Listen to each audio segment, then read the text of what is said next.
Bonjour à toutes et à tous et bienvenue dans cette capsule 5 minutes chrono consacrée à l'impact des projets sur l'environnement.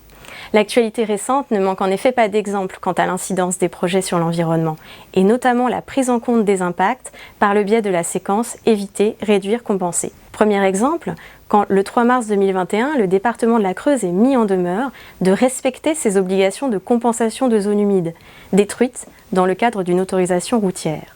Autre exemple, le 26 février dernier, lorsqu'une grande entreprise du secteur agroalimentaire annonce se retirer d'un projet d'entrepôt dont l'autorisation environnementale fait l'objet d'un recours contentieux. Dernier exemple, quand l'autorisation d'un parc éolien est rejetée du fait de l'insuffisance des mesures proposées pour réduire le risque pesant sur les milans royaux présents sur le site. Au final, dans toutes ces situations, le triptyque éviter, réduire, compenser n'apparaît pas avoir été suffisamment respecté. Mais de quoi s'agit-il précisément? Olivier Cizel, juriste expert en protection de la nature, nous éclaire. Le triptyque éviter, réduire, compenser consiste à mettre en œuvre, en les priorisant, toutes les mesures devant permettre d'éviter une perte nette, voire d'obtenir un gain de biodiversité. La première solution est l'évitement des impacts prévus ou prévisibles, puis à défaut leur réduction, et en dernier lieu, la compensation si des impacts résiduels n'ont pu être ni évités ni réduits. Si après ces mesures il reste des impacts résiduels, le projet ne peut être autorisé. Cette séquence ne s'applique que si elle est prévue par les textes, par exemple pour les projets soumis à évaluation environnementale, en matière de dossier loi sur l'eau ou ICPE, de dérogation faune flore ou encore pour les sites Natura 2000. Une mesure d'évitement vise à supprimer un impact négatif spécifique en modifiant le projet initial. On distingue plusieurs types de solutions. L'évitement lors du choix d'opportunité, donc très en amont du projet, faire ou ne pas faire, ou faire moins. L'évitement géographique, c'est-à-dire la localisation pour éviter des impacts, faire ailleurs, par exemple en privilégiant des espaces déjà artificialisés. L'évitement technique, c'est-à-dire le choix d'une solution technique moins impactante, c'est le faire autrement. Le non-respect de la séquence évitée peut avoir des conséquences très concrètes sur la faisabilité, voire l'existence même d'un projet. Typiquement, dans un dossier traité par mon cabinet, une collectivité bretonne a vu son autorisation délivrée au titre de la loi sur l'eau annulée par le tribunal administratif.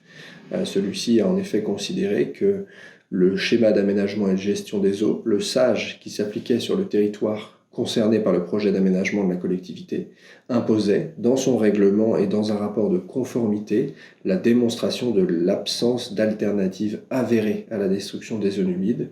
Le juge a constaté que la collectivité n'avait pas fait ce travail d'analyse des alternatives au site d'implantation retenu par le prisme prioritaire de la destruction des zones humides et il a considéré que les dispositions réglementaires n'étaient pas respectées en annulant le projet. La réduction intervient dans un second temps. À ce stade, les grandes lignes du projet sont acquises. Il s'agit de limiter l'étendue, la portée ou l'intensité des impacts, soit pendant la phase des travaux, par exemple réduction de la surface d'une construction, modification de la date de chantier ou de l'itinéraire, soit pendant la phase d'exploitation, par exemple la réduction des émissions. La dernière étape vise à apporter une contrepartie équivalente aux impacts résiduels négatifs qui n'ont pu être ni évités ni réduits.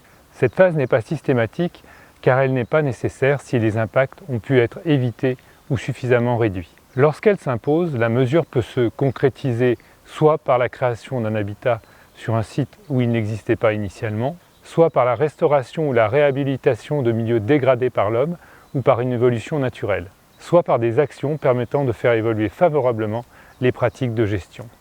Au final, on doit aboutir à l'absence de perte nette de biodiversité ou à un gain écologique.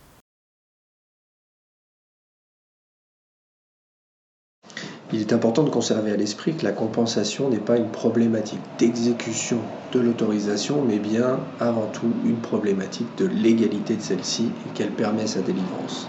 Dans une affaire récente, la Cour administrative d'appel de Nancy a annulé une dérogation espèce protégée d'un parc éolien en considérant que les mesures de compensation étaient insuffisantes. En effet, le parc avait un impact sur le Milan royal, espèce d'oiseau protégé, et le pétitionnaire, suivi en cela par le préfet, avait uniquement proposé une mesure d'accompagnement consistant à financer une association œuvrant pour la protection des oiseaux. La Cour a considéré que cette mesure était sans relation avec la nature de l'impact sur l'espèce protégée en cause et a procédé à l'annulation de l'autorisation pour insuffisance de compensation. Cet arrêt nous rappelle l'importance d'une structuration cohérente des mesures de compensation en amont afin de sécuriser la délivrance de l'autorisation. Vous l'avez compris, éviter, réduire, compenser, c'est avant tout anticiper pour sécuriser la mise en œuvre de son projet dans un respect adapté de la biodiversité. Pour un 360 degrés juridique et pratique du sujet, rendez-vous sur elnethse.fr. Vous y trouverez notamment 4 fiches conseils entièrement dédiées à la séquence ERC et l'étude juridique mesures compensatoires disponible dans la solution environnement. Merci d'avoir embarqué avec nous dans cette capsule. À bientôt!